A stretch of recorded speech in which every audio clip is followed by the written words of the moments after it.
When my father died, I thought the hardest part would be learning to live without him. I never imagined the true heartbreak would come from the man I had vowed to spend the rest of my life with. My name is Emma Caldwell. I'm 36 years old, and until recently, I thought I was living a pretty fortunate life. I was married to Tom, charming, kind on the surface, and a man who at first made me believe in forever. We met 8 years ago at a conference in Chicago. I was in event marketing, and he was one of the speakers. Confident, charismatic, warm, or so I thought. I remember telling my dad about Tom the week after we met. He seems solid, Dad had said over breakfast. But Emma, remember? Some people shine under stage lights and dim in real life. I brushed it off at the time. My father had always been protective, especially since it was just the two of us after Mom passed away when I was 20. He was everything to me. My anchor, my advisor, and the man behind Caldwell and West, the company he built from scratch and grew into a $35 million enterprise. Tom and I married 2 years after we met.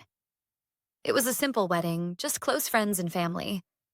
My dad walked me down the aisle with teary eyes and a proud smile. Tom's mom, Diane, sat in the front row dressed in a designer gown and a permanent frown. From day one, she made it clear I wasn't exactly what she'd hoped for. "She's nice," I overheard her whisper to Tom at our rehearsal dinner. "But she doesn't look like CEO material." Still, I tried. I sent flowers on Mother's Day, invited her to family dinners, but Diane never warmed up to me. And Tom, well, he always shrugged off her comments like they were just harmless habits. Fast forward 6 years. My dad's health had been declining slowly, but the cancer moved faster than we expected. He died just 4 months after the diagnosis, quietly, in his sleep. I was devastated. Not just because I had lost my only parent, but because I hadn't even had time to prepare. The funeral was tasteful, elegant, everything he would have wanted.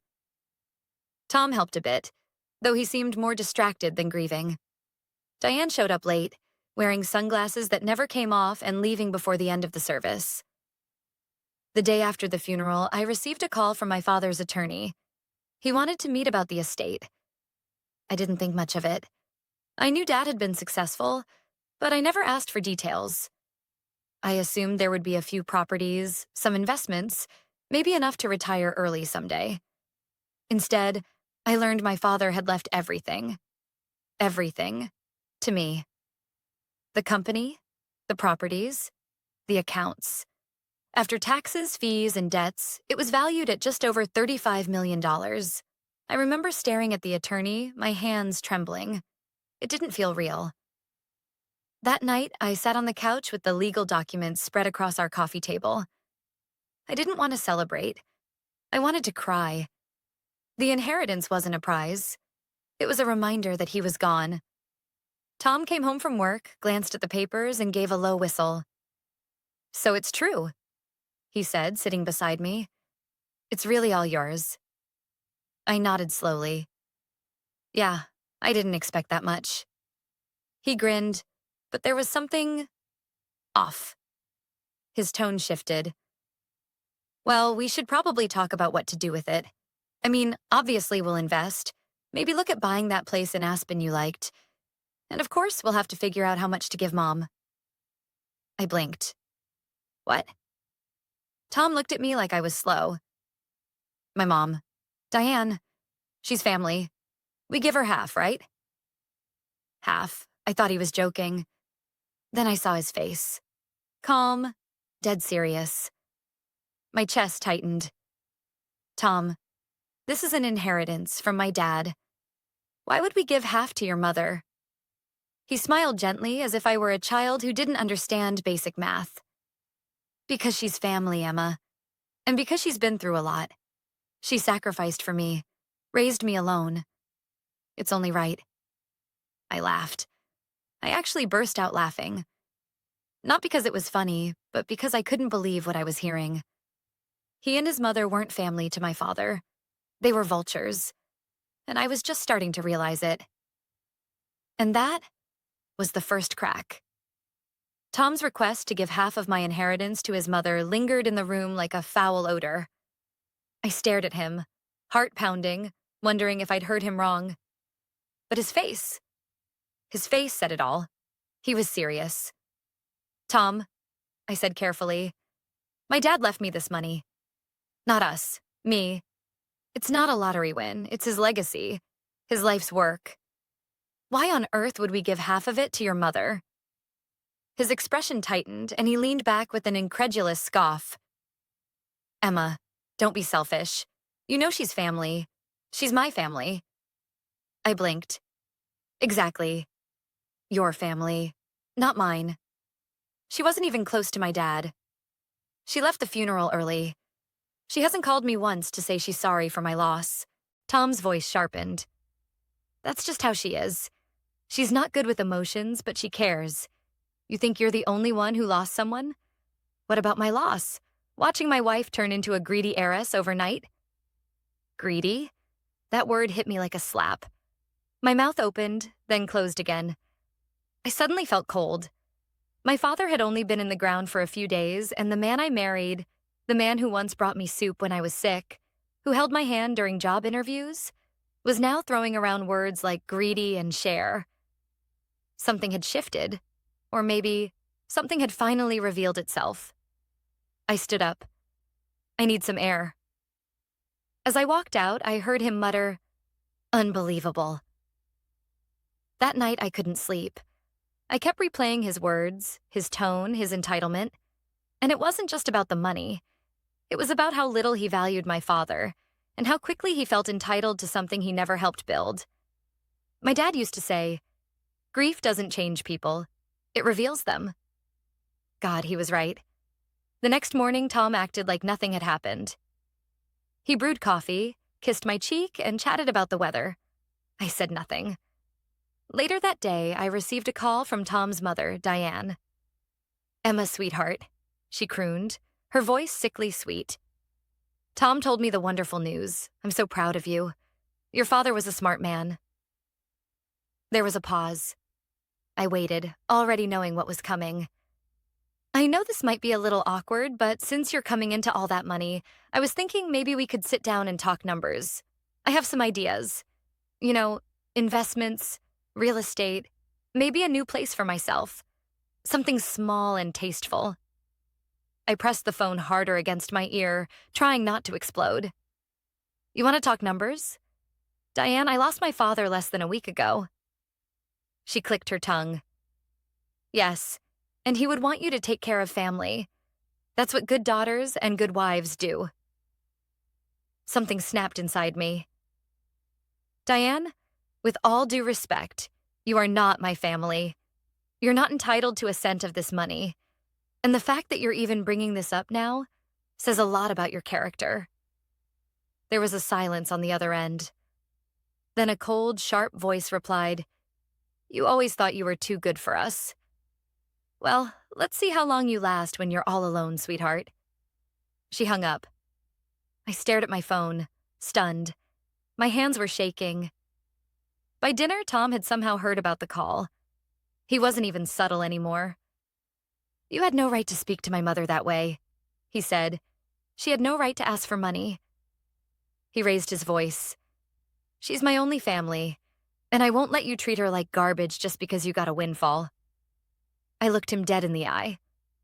"This isn't a windfall, Tom. It's a grave. My father died. And instead of mourning with me, you and your mother are treating it like a payday." He didn't respond. His silence was louder than any argument. Over the next few days, things got worse. Diane started showing up at the house unannounced. Once with a binder of properties she thought we should buy together. Another time with an interior designer in tow. Tom never stopped her. In fact, he encouraged her. "She's just excited," he'd say. "Don't be so dramatic." Dramatic? I was watching my marriage dissolve in slow motion, and he called me dramatic. I began locking the office where I kept the legal papers. I changed my passwords, moved a portion of the funds into a separate account, and met with the lawyer again, privately this time. "I'm not sure yet," I told him, "but I need to know my rights." He nodded slowly. "You're not the first to come in here after an inheritance. but most people don't come with security cameras. I blinked. Cameras? He leaned forward. Install them. Now, especially if you live with someone who thinks they deserve half of everything. The suggestion made my skin crawl, but I followed his advice. 2 days later, I caught Diane snooping through my desk drawers. She wasn't looking for stationery, and that was the moment I stopped grieving and started planning. Diane didn't even flinch when I caught her going through my desk drawers. "Oh, Emma," she said breezily, like she'd simply been looking for a pen. "I was just searching for a notepad. Tom said you keep extras in here." Her hand rested casually near the locked file drawer, the one that held the inheritance documents. I stood silently in the doorway, trying to keep my breath steady. My heart was racing, not from fear, but fury. "Next time you need something," I said, "ask." She smiled, tight and smug. "Of course, dear." As soon as she left the room, I locked the drawer again and checked the camera footage. Clear as day. Her digging through folders, opening envelopes, checking labels. She was looking for something, and I had a sinking feeling I knew what. That night, I confronted Tom. "Your mother was in my office today. She was trying to find the inheritance paperwork." Tom didn't even blink. "She was curious. It's a lot of money, Emma. People get curious." She had no right. He sighed and rubbed his temples like I was exhausting him. "You're being paranoid. It's not like she stole anything." "She doesn't need to steal it," I said sharply. "She's trying to manipulate us into giving it to her." Tom stood up. "She's not manipulating anyone. She's trying to help. And frankly, you should be grateful someone is thinking clearly about how to use this money. You're acting like a hoarder." I froze. A hoarder? Tom took a step back, perhaps realizing how far he'd just gone. "I didn't mean it like that," he said quickly. "I just meant you're keeping it all to yourself. That's not what families do." Something inside me hardened. "This isn't about family," I said. "It's about greed and control. And the fact that ever since my dad died, you've stopped seeing me as your wife and started seeing me as a wallet." Tom scoffed and stormed out of the room. I didn't follow him. I couldn't. I sat down on the edge of the bed, my heart pounding, and I cried. Not for my father this time, but for myself. Because I knew then. My marriage was over. I just hadn't signed the paperwork yet. Over the next week, I began preparing quietly. I met with a financial advisor. I contacted a second lawyer, someone who specialized in asset protection and high net worth divorces. I started slowly moving funds into my personal account, making sure every transaction was legally sound and documented. But I didn't stop there. Following the lawyer's advice, I updated the security system, installed cameras at every entrance, hired a private investigator to discreetly check into Diane's financial history. What he found didn't surprise me. Credit card debt, failed business ventures, and a recent inquiry into opening a luxury skincare line with no capital.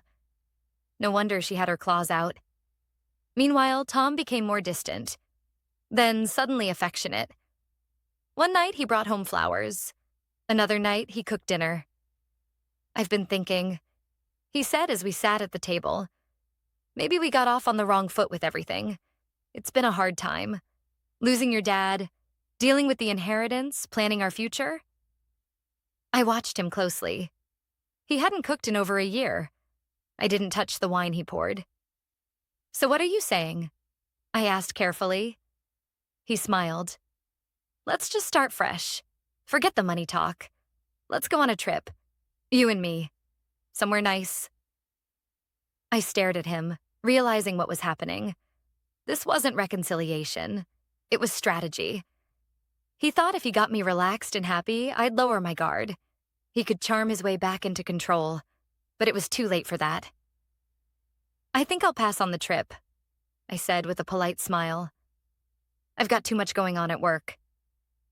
He didn't argue, but the glint in his eye told me he wasn't giving up. The next morning, I noticed something strange. My laptop had been moved. Not by much, just an inch or two. The lid was slightly cracked open. I always shut it. I checked the login activity. Sure enough, someone had tried and failed to enter my password twice, and the camera light had flickered on in the middle of the night. Tom denied it, of course. Must have been a glitch. He shrugged. I didn't even respond. I simply changed my passwords again and took my lawyer's next piece of advice. Gather evidence. All of it. Document everything. So I did. Every conversation, every suspicious move, every attempt to guilt me into giving away my inheritance, I recorded it all. Because when the time came, I wouldn't just be walking away. I'd be walking away with proof. And if Tom thought he could play me like a fool, he was going to learn exactly who he married. 3 days after Tom tried and failed to hack into my laptop, he stopped pretending altogether. The mask was off. He no longer brought flowers or made phony apologies. He didn't try to charm me or guilt me with sweet words. He just hovered, watching, waiting, as if he knew something was slipping through his fingers and he didn't know how to stop it. Diane, however, was more aggressive than ever. One morning, I walked into the kitchen to find her sitting at the table, barefoot, robe slightly open, drinking my coffee like she owned the place. She'd let herself in using the emergency key Tom swore he'd given to the dog walker. Emma, she smiled with faux sweetness. We need to talk. I stared at her. You need to leave, now. She didn't budge. I just want to make sure you're not doing anything impulsive. You're under a lot of stress. I'd hate for you to make a financial mistake just because you're grieving. I laughed bitterly. You mean a mistake like not handing over millions of dollars to a woman who hasn't worked in a decade and calls me greedy behind my back? Diane's eyes narrowed. Careful, Emma. It's not wise to make enemies in your own home. I leaned in just slightly, voice low and calm. This house isn't yours, and neither is the money. Now get out before I call the police. She stood up slowly, glaring. You think you're so smart, but women like you crack, sooner or later. I held her gaze until she left.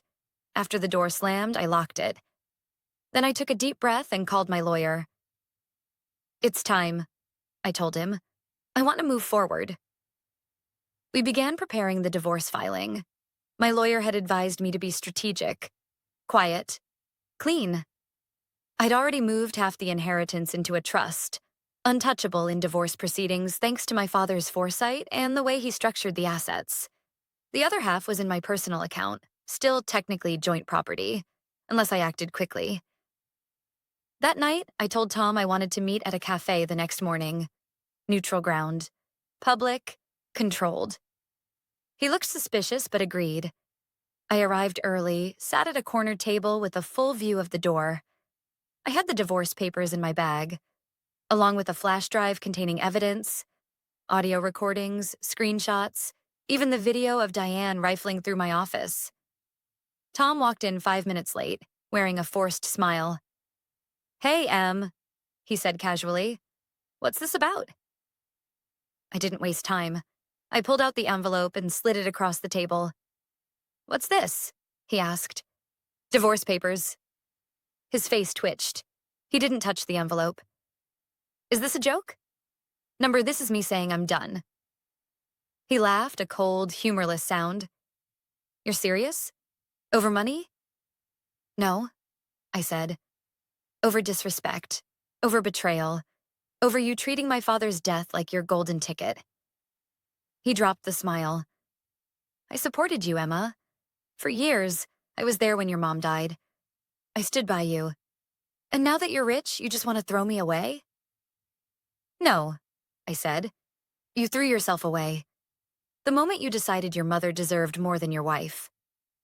He slammed his hand on the table. A few people turned to look. You think you're smart? You think you can just walk away with everything? We're married. I get half of it in the divorce. That's the law. I smiled, cold and measured. Actually, no. The inheritance is legally separate property. My lawyer confirmed it. My father left it to me. And you have no claim to it. Not a cent. He went pale.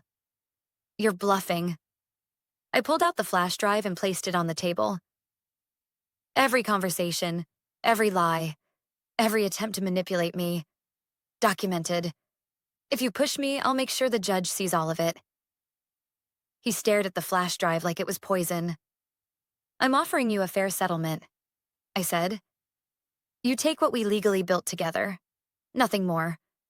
Or you can fight me in court and walk away with less. Tom leaned back, eyes hollow. You really think you're going to win? I already have. He didn't speak again. He just stood up, took the envelope, and left. That night, I changed all the locks. Again. I sent Diane a cease and desist letter through my attorney, and I blocked them both from every account, every contact, every connection. There was no going back now. But for the first time in weeks, I slept peacefully, because the line had been drawn. And next was retribution. The morning after I handed Tom the divorce papers, the silence in my house was deafening and beautiful. No more heavy footsteps. No more Diane's perfume lingering in the hallways. No more fake smiles. Just peace. I stood in my kitchen with a hot cup of coffee, watching the sunlight pour through the windows, and for the first time since my father's funeral, I didn't feel like I was surviving. I felt like I was breathing again. But peace was short-lived, because 3 days later, Tom tried to fight back. I got a message from my lawyer. Tom had filed a response to the divorce petition and was demanding spousal support. According to his claim, I had accumulated wealth during the course of the marriage, and he had supported my emotional well-being, making him entitled to financial compensation for his contribution. My blood boiled. Supported my emotional well-being? The same man who tried to pressure me into giving half of my inheritance to his mother? The same man who barely lifted a finger when I was grieving? It was pathetic and desperate. Still, I didn't panic. I had prepared for this. We responded with every piece of evidence we had. His invasion of privacy, the attempted password hacking, his mother's uninvited visits, the recordings of him belittling my grief, and, perhaps most damning, the footage of Diane searching my office. My lawyer submitted everything. And that's when the calls started. Blocked numbers, random accounts, emails from names I didn't recognize. But I knew it was Tom, or Diane, or both. One voicemail said, Emma, you're ruining everything. This isn't how family treats each other. Call me back. Another message simply read, You'll regret this. But I didn't. I went to work. I saw friends. I started therapy. I walked my dog in the mornings, went to the gym, sat in cafes with a book. Simple things, but each moment felt like a small act of freedom. Meanwhile, I heard through mutual friends that Tom had moved back in with Diane, who, by the way, had just defaulted on one of her credit cards. Apparently, they were in talks with a shady financial advisor about flipping houses with no capital. Tom had also quit his job a week after my father's death, assuming he'd be living off my inheritance. Now he had no job, no house, no car, because the one he drove was registered under my father's company name, and I had it repossessed legally. Everything was unraveling. Then came the final blow. My lawyer informed me that the judge had reviewed the evidence and rejected Tom's spousal support claim entirely. Not only is he not getting a cent of your inheritance, my lawyer said, but the court also views his actions as manipulative and predatory. If he keeps pushing, we could pursue a restraining order. I smiled. Let's keep that in our back pocket. But I didn't need it. Because Tom started to break. He called me one night from a different number. I almost didn't answer, but curiosity got the better of me. Emma? He said, voice shaky. Please, just hear me out. I didn't say anything. I messed up. I see that now. I let my mom get in my head. I got greedy, but I miss you. I miss us. I waited for the punchline. You can't do this to me, he said finally, his voice rising. I gave you years of my life, and now you're leaving me with nothing? That was the moment I knew. Tom never loved me. He loved the idea of what I could give him: status, security, access. And when he realized I wouldn't be controlled, he panicked. You gave me nothing, I replied calmly, and I owe you even less. I hung up. I blocked the number. 2 weeks later, the divorce was finalized. Clean, efficient.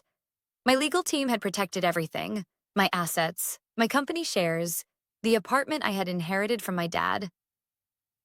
Tom walked away with what was legally his: a few $1,000s in savings and whatever dignity he hadn't already spent. Diane, predictably, tried to sue me for emotional distress.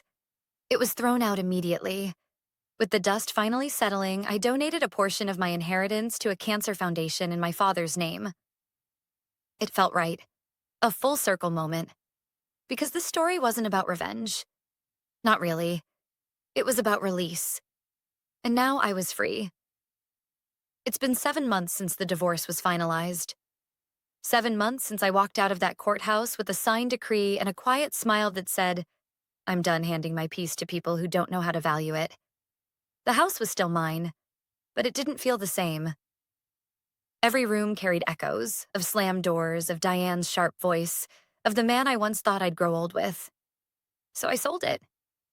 Not out of spite. Not even out of necessity. I just wanted to let go.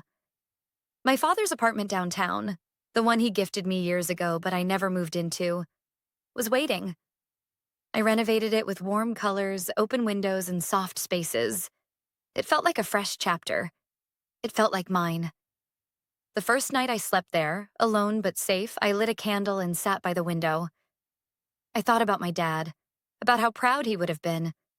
Not of the money, not of the legal battle, but of the fight I had in me.